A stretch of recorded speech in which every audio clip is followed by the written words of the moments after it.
পাকা আম দিয়ে আপনারা নানা ধরনের রেসিপি করে খাচ্ছেন, কিন্তু এই গরমে আম আর দুধের এই ম্যাঙ্গো পুডিংটি যারা না খেয়েছেন তাদের জীবন পুরোটাই বৃথা। আসসালামু আলাইকুম, cook and kids with Rumana channel থেকে আমি রুমানা নিয়ে এলাম আপনাদের জন্য মন প্রাণ ঠান্ডা করা রেসিপি ম্যাঙ্গো মিল্ক পুডিংয়ের। এই রেসিপিটি আপনাদের আশা করছি এতটাই ভালো লাগবে যে আপনারা এই সিজন থাকতে থাকতে বেশ কয়েকবার বানিয়ে খাবেন ইনশাল্লাহ। পুডিংয়ের জন্য লাগবে আমার ভালো কোয়ালিটির পাকা মিষ্টি আম। আমি দুটো হাড়ি ভাঙা পাকা মিষ্টি আম নিয়েছি। এখন এই আম দুটোকে আমি ব্লেন্ড করে নিয়েছি।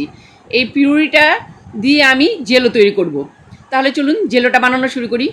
জেলের জন্য আমি পুরোটা পিউরি একটা কড়াইতে ঢেলে নিয়েছি, আর এর মধ্যে দিয়ে দিব চিনি। আমটা যেহেতু ভালোই মিষ্টি হাড়ি ভাঙা আম, সেজন্য আমি এখানে হাফ কাপের মতো চিনি দিব।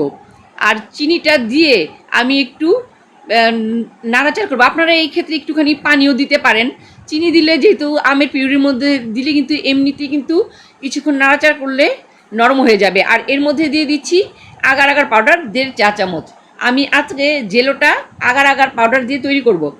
আর আমি জেলোটা কিন্তু খুব বেশি শক্ত করব না, কিছুটা নরম করব। আর আপনারা যদি শক্ত জেলোটা বানাতে চান তাহলে কিন্তু এখানে আগার আগারের পরিমাণটা একটু বাড়িয়ে দিতে হবে।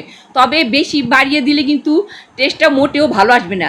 দেখুন আমি নেড়ে চেড়ে কিন্তু এই জেলোটা তৈরি করে নিচ্ছি, করে ভালোভাবে নাড়াচাড়া করছি। আর চিনি কিন্তু পানি ছেড়ে দেওয়াতে ভালোভাবেই কিন্তু গলে গিয়েছে।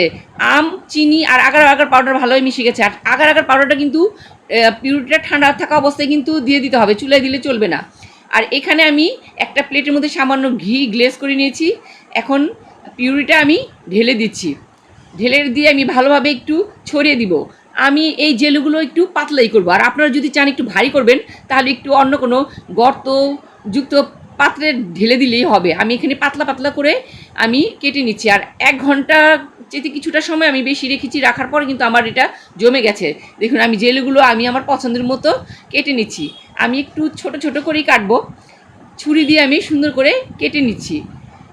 আপনারা কিন্তু এখানে আবারও বলছি, যদি একটু শক্ত করতে চান জেলোটা তাহলে কিন্তু আগার আগার পরিমাণটা বাড়িয়ে দেবেন। আমি 1.5 চা চামচ দিয়েছি, আপনারা 2 চা চামচ দিলেই হবে। দেখুন ঘি দেওয়াতে কিন্তু সুন্দরভাবে জেলোগুলো উঠে আসছে। আমি এখন জেলোগুলো তুলে একদিকে রেখে দিচ্ছি।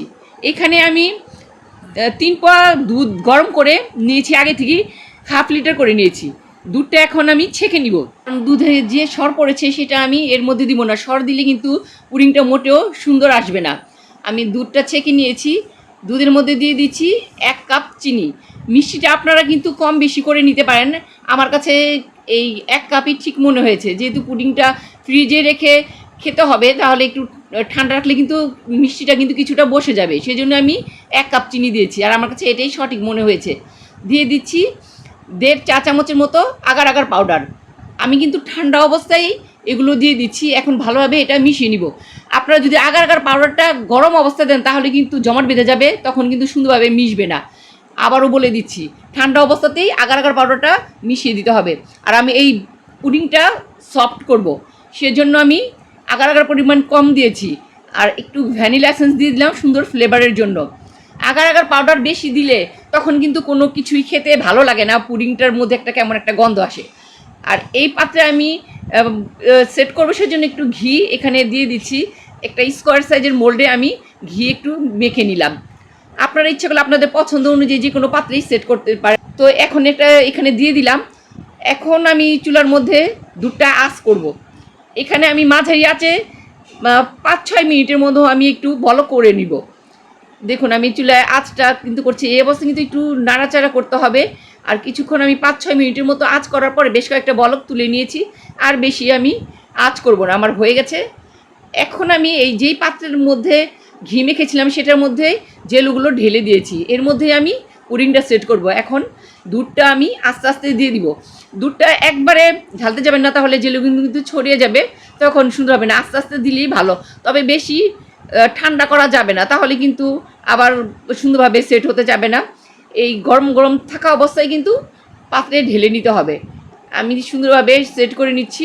আমার পুরোটা মিশ্রণই কিন্তু ঢালা শেষ হয়ে গেছে। এখন আমি কিছুটা 2-3 ঘন্টার মতো আমি এভাবেই নর্মালভাবে রেখে দিব, যাতে এটা ঠান্ডা হয়ে যায়। তখন আমি আপনাদেরকে দেখাবো যে 2-3 ঘন্টা পরে কেমন হয়েছে। 2-3 ঘন্টা পরে আমি ফিরে এসেছি, প্রায় 3 ঘন্টাতে কিছুটা কম, 3 ঘন্টা পুরোপুরি হয়নি। আমি হাত দিয়ে দেখে দিচ্ছি, দেখুন আমার কিন্তু এখন আর হাতে লাগছে না, তার মানে এটা এখন সেট হয়ে গেছে। পরে আমি এখন কিন্তু ফ্রিজে রাখিনি, আমি কিন্তু এই অবস্থা নর্মাল অবস্থা আপনাদের দেখাচ্ছি। ফ্রিজে রাখলে কিন্তু কিছুটা আরও শক্ত হয়ে যাবে পুডিংটা। ছুরির সাহায্যে আমি কেটে নিচ্ছি। এই কাজটা সুন্দরভাবে করতে হবে, কারণ পুডিংটা কিন্তু এই অবস্থা নরম আছে, ছুরিটা সুন্দরভাবে সাইড দিয়ে করতে হবে, নাহলে কিন্তু এইখানে তেরা বেঁকা হয়ে যাওয়ার সম্ভাবনা আছে।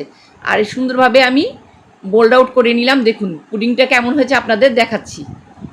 মাশাল্লাহ, কতটা সুন্দর আর লোভনীয় লাগছে আমার এই পুডিংটা কিন্তু এখনও কিন্তু কিছুটা গরম গরম অবস্থা আছে, মানে পুরোপুরি একদম ঠান্ডা হয়নি। পুডিং কিন্তু ফ্রিজে রেখে ঠান্ডা খেতেই মজা। আমি তাও আপনাদের একটু কেটে দেখিয়ে দিচ্ছি যে কেমন হয়েছে, কতটা সুন্দর হয়েছে। ফ্রিজে রাখলে পুডিংটা কিন্তু আরেকটু শক্ত হবে। তো বন্ধুরা, আমার এই আজকের সহজ আম আর দুধের পুডিংটি কেমন লেগেছে আপনাদের? নিশ্চয়ই ভালো লেগেছে। ভালো লাগলে অবশ্যই আমাদের চ্যানেলটির পাশেই থাকবেন, আর লাইক কমেন্ট শেয়ার করতে ভুলবেন না। আপনাদের জন্য আবারও নতুন নতুন রেসিপি নিয়ে আবারও সময় মতো চলে আসবো। আজ এই পর্যন্তই, আল্লাহ হাফেজ। আমার বন্ধুদের জন্য রইল আমার তৈরি করা আরও 2টি রেসিপি।